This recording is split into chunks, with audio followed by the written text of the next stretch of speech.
number 5, I believe. Actually, lesson number 4.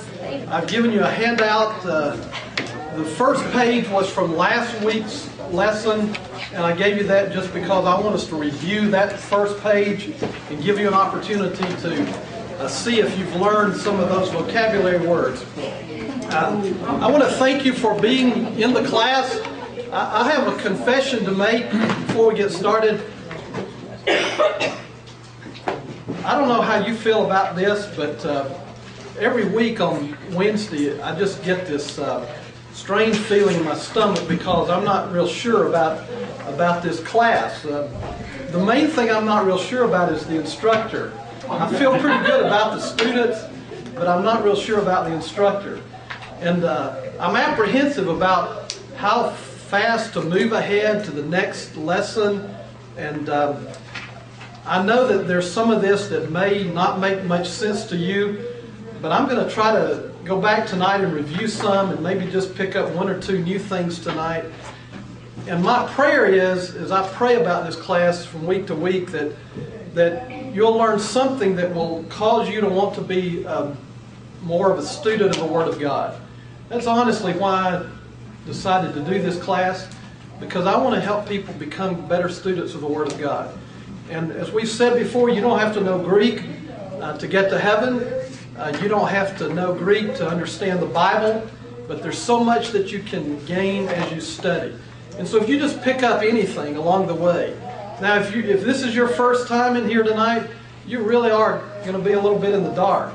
And some of you have been in here 5 times, and you're going to really be in the dark too. I'm not going to call any names, Elledge, but if you're just picking up a little bit along the way, that is great. And Curtis is making this available to us on YouTube, and he sent me an email the other night. He was forwarding me the comments. You should see some of the comments. They're quite interesting that we receive. And so if you're out there watching this, we don't mind your comments. We appreciate them. Everything that you've said so far that you've tried to correct me on is wrong. But that's for our viewers out there. That's not for the folks here. It's interesting that more than 200 already hits on one of the classes, and a lot of people are obviously interested in what we're trying to do. And so let's just take some time and review a little bit, and then we'll get into a couple of new thoughts for the night. By now, you should, if you've been a part of this class, you should pretty much know the Greek alphabet. I hope that you've gotten that down. If you're trying to move ahead, you need to know the Greek alphabet. 22 letters of the Greek alphabet. 24 letters of the Greek alphabet. Hebrew, right. 24 letters, and you need to know all the Greek alphabet. You also need to know the vowels. There are short vowels and long vowels. Remember, all of the letters are always pronounced the same way. You don't change pronunciation unless you have a diphthong. And by now you should know the diphthongs. Let's review the diphthongs. I don't have any space to write anything else because I came in here early today and wrote because everybody made fun of my writing last week. And I spent a lot of time, and this is still the best I could do. I'm so sorry. I'm not a very good penman, but I hope you can see when we get to this. The first diphthong is alpha iota. How's that pronounced? I. Second one, epsilon iota. A. Third, omicron iota. Oi. Next is alpha upsilon. Ow. All right, then we have epsilon upsilon. All right, that's the most difficult one. U. Some people say U like in feud. That's okay to say it that way. Next is omicron upsilon. U as in food. Very similar, very difficult to distinguish between those two. And then the last one is upsilon iota, and it is we, like in queen. These diphthongs are 2 vowels that are put together, and remember a vowel or diphthong at the beginning of a word always has a breathing. The breathing stands over the vowel. In the case of the diphthong, it stands over the second of the 2 component vowels.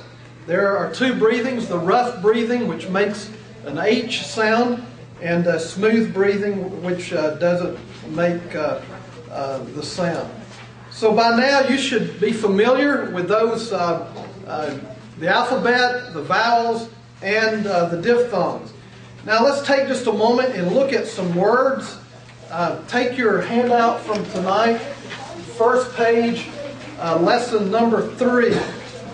Let's look at these words. Is this a different handout than the one we got last week? Yes, ma'am, because I just included lesson 4 with it, but I just put the front page of lesson 3 from last week. So if you didn't get one of these, if you thought this was from last week, and I think we're about out.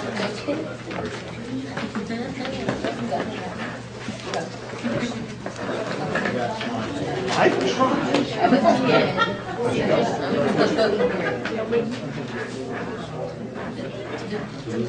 All right, let's see how we do.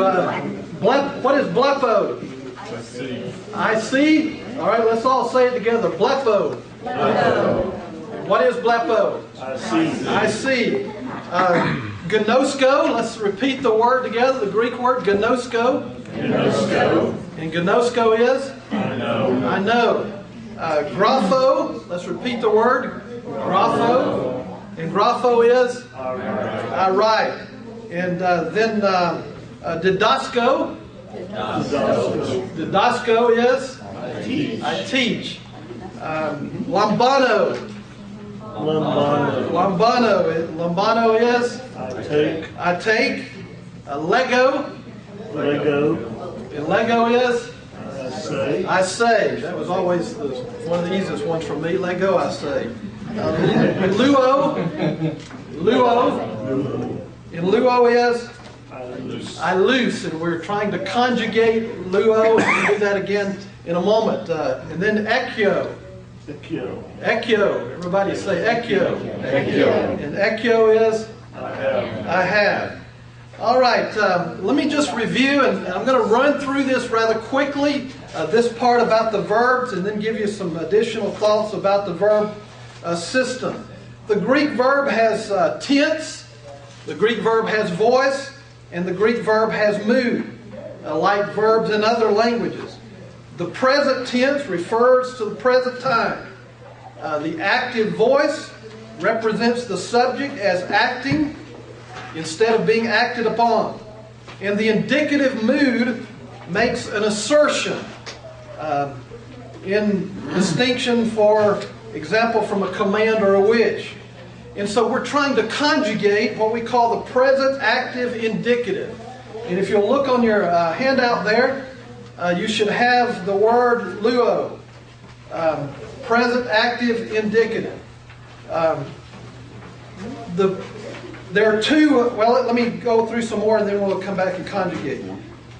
You need to observe that the distinctions between first person, the person who is speaking, a second person, the person who is spoken to, and third person, being the person who is spoken of, and between singular and plural numbers, in English, of course, are indicated for the most part by subject pronouns. In Greek, they're indicated how? By the endings. Okay, so first, second, or third person, we know about that by the ending. And the singular and plural numbers, we know that by the ending. So because of that, there is no pronoun that is necessary to translate the statement "we lose." Luo is what? I lose. I lose. And so to say "I lose," you don't have to have the pronoun, because you know who it is that is doing the loosing based upon the ending. There are two parts to the verb. The part that remains constant throughout the conjugation and has the various endings added to it. The first part of the verb is called what? The stem. All right, every verb has a stem. And then you have, so the present stem for luo would be what? Lu. And all the way through the conjugation of the word luo, the verb luo, you have the stem lu.